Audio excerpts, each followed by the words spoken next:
Selamat siang semuanya, nama saya Isya dan kali ini saya akan membahas tentang mekanisme penghantar impuls.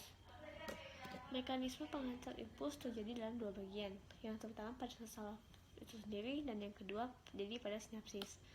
Impuls merupakan rangsangan yang berupa aliran listrik dan merambat pada serabut saraf. Mekanisme penghantar impuls terjadi pada konduksi yang melibatkan pompa pada Na+ dan K+. Mekanisme ini dapat terjadi karena ada membran sel saraf bersifat semi-permeabel, artinya dapat dilewati oleh ion-ion tertentu. Adapun mekanisme penghantar impuls ini dilalui karena permukaan luarnya bermuatan positif dan bagian dalamnya bermuatan negatif. Apabila sel saraf mendapatkan rangsangan, akan terjadi muatan. Adanya polarasi atau perbedaan muatan dalam dan di luar sel saraf terjadi karena perbedaan penyebaran ion pada kedua sisi membran.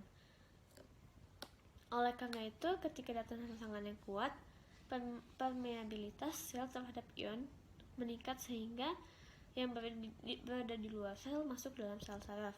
Akibatnya, muatan dalam sel berubah menjadi positif. Kondisi ini disebut sebagai depolarisasi.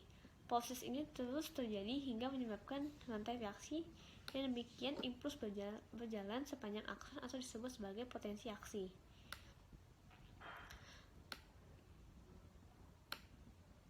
Jadi repolarisasi jadi secara berlebihan, maka potensial membran dalam sel saraf menjadi sangat negatif, dan kondisi ini disebut sebagai hiperpolarisasi, yaitu kondisi di mana impuls tidak dapat melewati neuron, disebut sebagai periode refraktori.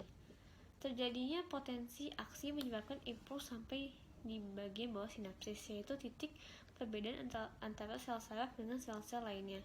Impuls sel saraf akan merangsang pengeluaran suatu molekul yang disebut sebagai neurotransmitter yang disimpan dalam suatu vesikel.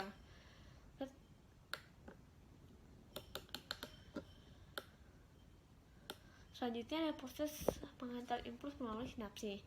Sinapsis dapat dijelaskan sebagai berikut, impuls yang berjalan pada akson sel saraf sampai pada bengkol sinapsis. Selanjutnya, gelembung sinapsis berisi neurotransmitter atau cairan penghantar rangsangan akan bergerak ke membrannya prasinapsis. Terima kasih.